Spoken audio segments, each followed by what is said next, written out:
ولی کو بعض اوقات ایک مقام لاق ہوتا ہے جس کو مقام شتا کہتے ہیں. میں نے کیا کہا؟ جس مقام کو مقام شتا کہتے ہیں. میں سمجھانے جا رہا ہوں. جس طریقے سے حضرت بایزید بسطامی نے کچھ کہا تھا, مجھے جملہ نہیں دہرانا ہے. حضرت منصور نے ان الحق کہا تھا, بایزید نے سبحانی معظم شانی کہا تھا. اسی طریقے سے اور جید صوفیاء جب مقام سکر پہ پہنچے, بہت غور سے سن رہے ہیں, مقام سکر پہ پہنچے, ان کی زبان سے شتا کے کلمات جاری ہوئے. تو اب جب وہ دعویٰ کرتے ہیں کہ سبحانی معظم شانی, تو ہم اہل سنت کہتے ہیں یہ ان کا جملہ شتا کے طور پہ صادر ہوا. کشف المحجوب اگر آپ پڑھ کے دیکھیں تو اس میں بایزید بسطامی کے بارے میں آتا ہے کہ وہ کہا کرتے تھے سبحانی سبحانی ما اعظم شأنی, میں پاک ہوں, میری شان کتنی بلند ہے. تو علی بن عثمان اجویری کہتے ہیں کہ اصل میں اللہ ان کے منہ سے بولتا تھا, کوئی شخص خود تو یہ نہیں کہہ سکتا اپنے بارے میں.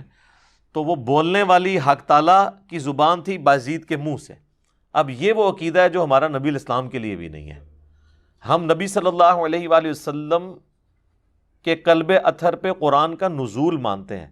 ہم یہ نہیں کہتے کہ اللہ تعالیٰ رسول اللہ کے منہ سے بولتا تھا, بلکہ ہم کہتے ہیں اللہ تعالیٰ جو ان پہ نازل فرماتا تھا وہ وہی نبی علیہ السلام ارشاد فرماتے تھے.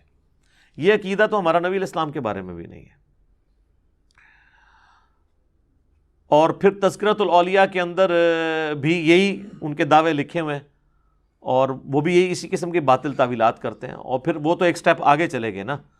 انہوں نے کہا کہ بایزید بسطامی سے جب پوچھا گیا کہ بتائیں قیامت والے دن سب لوگ رسول اللہ کے جھنڈے کے نیچے ہوں گے یا آپ کے جھنڈے کے نیچے ہوں گے؟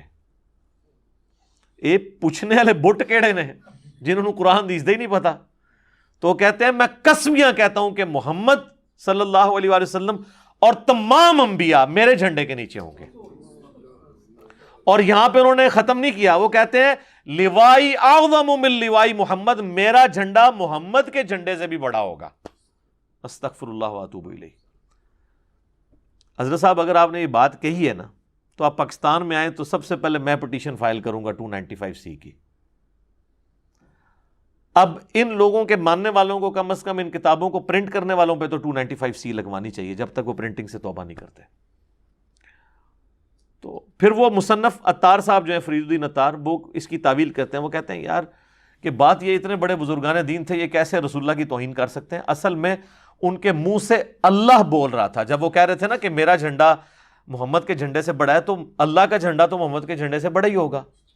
ایک جھوٹ کو چھپانے کے لیے ایک اور جھوٹ بولا, اور وہ جھوٹ اتنا بڑا بلنڈر ہے کہ قیامت والے دن تو جھنڈا ہونا ہی ایک ہے. صحیح مسلم میں حدیث ہے قیامت والے دن سب سے پہلے میں قبر سے نکالا جاؤں گا, سب سے پہلے میں شفاعت کروں گا, اور سب سے پہلے میری شفاعت قبول کی جائے گی. اور صحیح مسلم میں حدیث ہے کہ سب سے پہلے میں جنت کے دروازے پر جاؤں گا, دستک دوں گا, تو دستک کے اگینسٹ جواب آئے گا فرشتے کی طرف سے, کون؟ تو میں کہوں گا محمد. تو وہ مجھے کہے گا کہ مجھے اللہ کی طرف سے یہی حکم تھا کہ یہ جنت کا دروازہ سب سے پہلے آپ کے لیے کھلا ہے.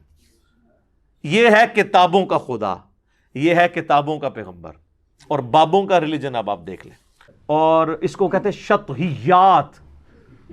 عربی میں اتنا موٹا لفظ رکھا ہے کوئی ڈر جائے کہ پتہ نہیں کیڑی قرآن حدیث ہے. اس کا آپ اردو میں ترجمہ کریں تو بنتا ہے بونگیاں. ہاں سر, شطحیات کا آپ ترجمہ کر لیں. اول فول جو بول دے نا اس کو کہتے ہیں شطحیات, بونگیاں. وہ کہتے ہیں وہ جو ہے نا وہ خاص کیفیت میں ہوتے ہیں. اچھا وہ کیفیت, وہ کہتے ہیں نہیں دیکھیں وہ کیا کہیں گے میں بتاتا ہوں. وہ تو کہتے ہیں حدیث میں ہے, وہ حدیث بخاری میں موقوفاً مولا علی کا قول ہے, اور ابن ماجہ میں مرفوعاً نبی علیہ السلام سے ہے کہ 3 لوگ ہیں جن سے اللہ تعالیٰ نے قلم اٹھا لیا ہے.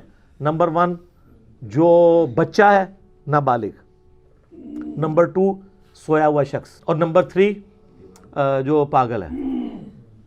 پاگل کون ہوتا ہے؟ بونگیاں, شطحیات. تو وہ کہتے ہیں ان سے تو قلم ہی اٹھا ہوا ہے. تو سر پھر آپ ان کو بزرگ بنا کے تو پیش نہ کریں نا. آپ کہیں کہ یہ مجنون تھے تو ہم ٹھیک ہے, کلندر تھے, وہ کلندر بھی مجنون کو ہی کہہ رہے ہوتے ہیں.